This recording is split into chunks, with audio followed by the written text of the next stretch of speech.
waa FMI. tey jii Thierno Malick boo dëkkoon ci koñ da nga war a am ñaari gan benn gan bi day ñëw seet si la indil la xaalis waaye aussi yombal la say relation ak yeneen dëkkandoo yi beneen gan bi day ñëw indil la xaalis kese waaye du la yombal sa relation ak sa dëkkandoo yi ban gan ngay préféré doo choisir gan bi nga xam ne da lay indil xaalis yombal la sa relation ak dëkkandoo yi mais mooy FMI parce que FMI au delà dëgg na daanaka sax li ñu waroon le parce que boo xoolee FMI li ñu waroon jox déjà ci financement ci 290 milliards la woon mais boo xoolee li ñu jot a leb ci marché financier économique ouest africain bi gis nga ne ëpp na 270 milliards ça avoisine presque 500 à 700 milliards kon nga xam ne ko donc déjà que bu doon ci apport personnel rek donc marché économique UEMOA li ñu indil moo ëpp li ñu FMI indil mais nag FMI donte li ñuy indil néew na mais doon nañu yombala suñu dem beeg dikk bi ak yeneen réew yi ba nga xamante ne diplomatie bi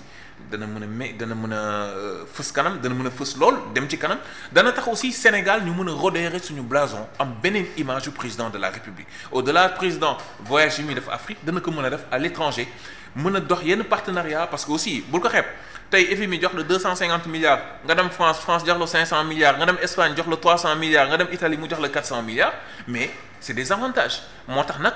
il n'est jamais trop tard pour bien faire même si peut-être que la communication a été mal interprétée par rapport au FMI dañoo jot ci jubbanti nañ jubbanti communication ànd ak FMI nañ jubbanti communication bi ànd ak ñëpp juboo ak ñëpp ngir mën a liggéey Sénégal dem kanam et il ne faut jamais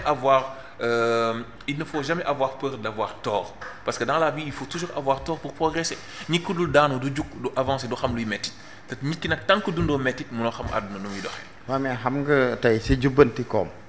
nga ne nañu jubbanti aussi communication. nañu jubóole. mais tey maanaam le terrain quand même wala boo xoolee même les réseaux sociaux. ça ne donne pas ça. mooy li ñuy wax mooy. justice lañ soxla. ñu rayoon ñu fi tëjoon. ku ne waxee sa boor tulle ak màlle. dem nañ sax ba président de la république wax man damay woote jubóo.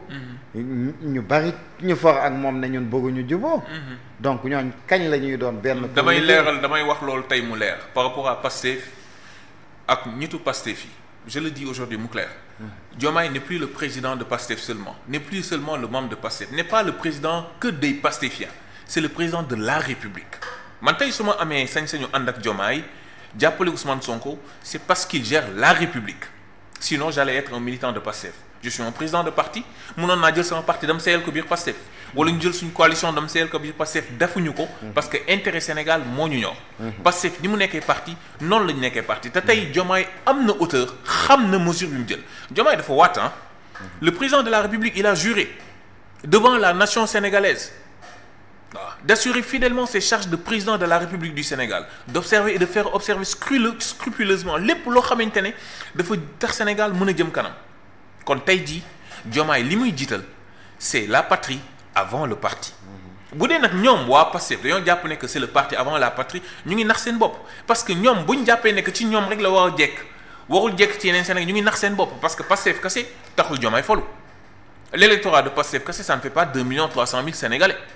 qui ont voté pour eux donc nag foofu muy invité sama mbokk Pastefien parce que si ñun lañ bokk waaw man sama kër mën naa la wax ne 70% waa Pastef lañ àndal sama kër si wàllu boppam samay rakk ak samay waajur ak mbokk ak yooyu ñoom seen Pastef lañ àndal kon nga xam ne que Pastef ci ñun lañ bokk ci Sénégal lañ bokk donc tey jii bu ñu jël nguur rek xalaat seen bopp bañ a xalaat ñeneen ñi. dëgg la justice ñu ñëpp ko bëgg parce que man mii di wax ak yow F24 laa nekkoon xeex yi gën a metti tey jii responsable kilifa Pastef yi nga xam ne ñoo nekk ci république bi ñun bi ñu nekkoon di xeex kenn ci ñoom nekkul ci terrain bi gisoo ci kenn mu wàcc seen salon yi lañ toog yore seen téléphone di lire message yi naan fii mu ngi tàkk fee mu ngi tàkk ñun biñ ñu doon téye di ñu grenade lacrymogène ak F24 ak yenn manifestation yi ñu doon def ñoom fekku leen ci ñu ci bëri dañoo daw génn réew mi kon ñun dañoo xeex pour ñoom ñii ñu toog kon nag ñoom bu ñu toog ba pare bëgg ñu néewal doole naan non justice ñun ñoo gën a xam lu justice parce que benn bakkan bu rot rek c'est déjà de trop te loolu ñaanuñ ko ci yàlla président xam na fi muy jëm xam na ni y a le temps de la justice xam na agenda bi nga xamante ne moom la yor dana ko doxal waaye fi mu ne nii lii priorité sénégalais yi laata nga yor justice nga mën a lekk ba suur naan ba mandi loolu mooy dëgg te fi mu ne nii sénégalais yi xiif mu ngi leen di rey maa ngi lay wax ne léegi fi mu ne nii taux bi nga xamante ne mooy taux de pauvreté bi ndóol bi egg na ci 37% maanaam boo jëlee 10 personnes ñett ñi lekkuñu naanuñu nelawuñu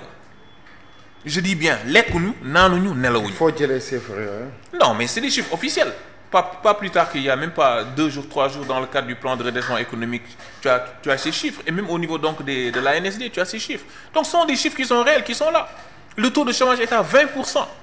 boo jëlee 10 Sénégalais yi ñaar yi ñàkk nañ seen liggéey je dis bien ñàkk nañ seen liggéey wala liggéeyuñu waaw parce que chômage ça veut pas dire nit ku musul am liggéey mooy nit ki doon liggéey ñàkk liggéeyam te donc nga xam ne que il y a d'autres priorités qui sont là donte on n'exclut pas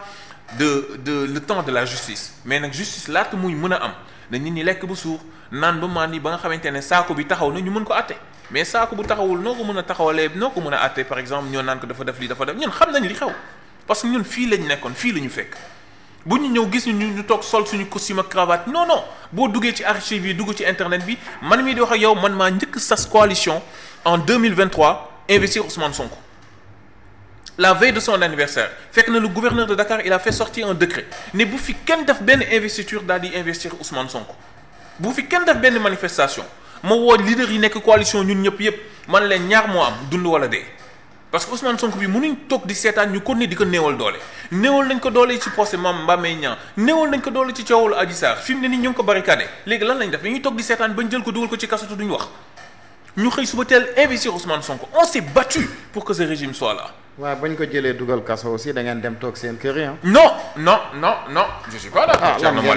non pas biñ ko non attends ñun suñu liggéey bi ñu gën a liggéey sax daanaka. coalition ñun ñëpp yemul ci bi ñu ko tëjee kaso. parce que déjà Ousmane Sonko mais Ousmane ñun ñëpp xam nañ ne. coow li daan na am. bi ci njëkk mais bis ba ka gars yi jëlee décision jël ko dugal ko ci kaso ba. bi ci njëkk coow amatul. je te dis non coow am na ba léegi parce que xam nga en fait la guerre ça se passe sur 2 fronts c'est la stratégie et le combat. waaw mais stratégie moom seen kër ngeen toogoon. non pas stratégie bi suñu kër la toogoon xam nga dafa am Pastef. am ses alliés am ñun ñëpp ñun on n'est pas de Pastef ñun nous sommes des présidents de parti et des présidents de mouvement ñu jàpp ne que kat Ousmane Sonko ñu ngi koy déewal doole et que F24 4 points yi nga xam ne moom lay xeex yëpp daanaka ñeent yëpp Ousmane Sonko la dañ koo waxul. parce que bi ci njëkk 3e mandat bi nga xam ne moom la ñuy xeex ci Macky Sall du lenn lu tout simplement mu fexe ba bokk torpiller élection yi ñu ko doon xeex. ñaareel bi mooy mu mën a bàyyi képp ku bëgg bokk ci élection yi ñu bàyyi ku bokk te bu ñu doon wax Ousmane Sonko lañ bëggoon wax parce que gisoon nañ ko ak coowlu Mame Mbaye Niang bi ci moom lañ jëm. ñetteel bi mooy ñi nga xam ne ñooy prisonniers politiques yi ñu jàpp ñu bàyyi leen te prisonniers politiques yi 90% yëpp waa Pastef la donc ñoom lañ doon xeexal.